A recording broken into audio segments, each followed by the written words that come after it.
مومن مرد و خواتین، عظیم ترین چیز جس سے دل مالا مال اور سینے آباد ہوں،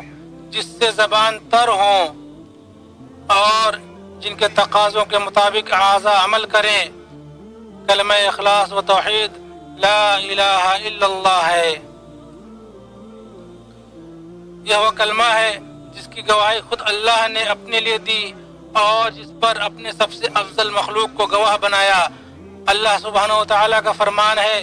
اللہ تعالیٰ، فرشتے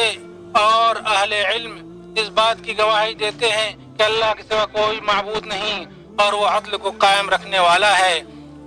اس غالب اور حکمت والے کے سوا کوئی عبادت کے لائق نہیں۔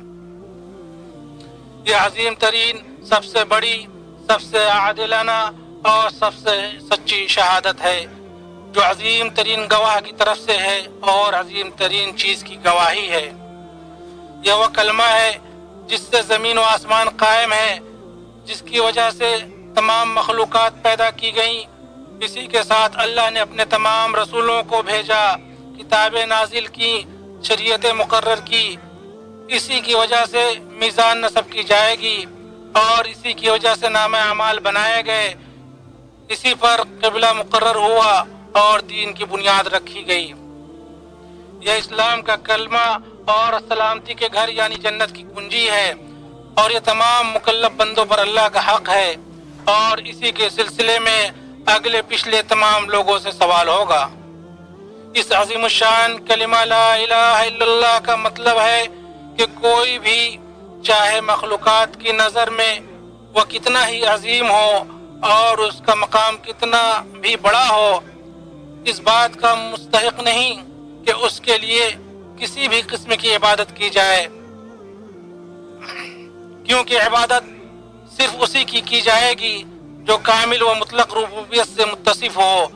اور ایسا صرف اللہ ہے۔ اس لیے کہ اللہ عز و جل ہی کے لیے ذات و صفات اور افعال و اسماء میں کمال مطلق ہے، اور اس کے سوا جو کوئی بھی ہے اس میں کمزوری، حاجت مندی، ضرورت اور مجبوری پائی جاتی ہے۔ اس لیے صرف اللہ ہی عبادت کا مستحق اور اس کا اہل ہے اور کوئی نہیں۔ اور جب ہم اس جلیل القدر معنی اور وسیع اثرات کے حامل کلمہ کے عظیم مفہوم پر غور کرتے ہیں تو پاتے ہیں کہ صرف اس سے ہی انسان کو آزادی حاصل ہو سکتی ہے، اور صرف اسی سے ہر مخلوق کی بندگی سے چھٹکارا مل سکتا ہے۔ مومن تنہا عبادت کے مستحق ایک معبود کا اقرار کرتا ہے، اس کے سوا کسی اور کا نہیں۔ چنانچہ غیر اللہ کے لیے نہ دل جھکتا ہے اور نہ جسم، اور آدمی صرف اپنے خالق و مولا کی عبادت کرتا ہے، وہ عظیم ذات جس کے سامنے جبینوں کے جھکنے سے پہلے دل جھکتے ہیں اور جس کی الوہیت و ربوبیت کا ورد زبانوں پر جاری رہتا ہے۔ یہ ایک جامع کلمہ ہے جو ان معانی کو شامل ہے جنہیں لے کر تمام رسول آئے اور اللہ کی طرف سے پہنچایا کہ ربوبیت و الوہیت ویسے ہی ہم آہنگ اور ایک دوسرے کے متلازم ہیں جیسے شاخیں باہم جڑی ہوئی اور پلکیں ہم آہنگ ہیں۔ ربوبیت الوہیت کو مستلزم ہے اور الوہیت ربوبیت کو شامل ہے۔ اسی طرح یہ گواہی کہ ایک اللہ کے سوا کوئی معبود برحق نہیں، وہ اس گواہی کو بھی مستلزم ہے کہ ہمارے نبی محمد اللہ کے بندے اور اس کے رسول ہیں۔ بنابری لا الہ الا اللہ کی گواہی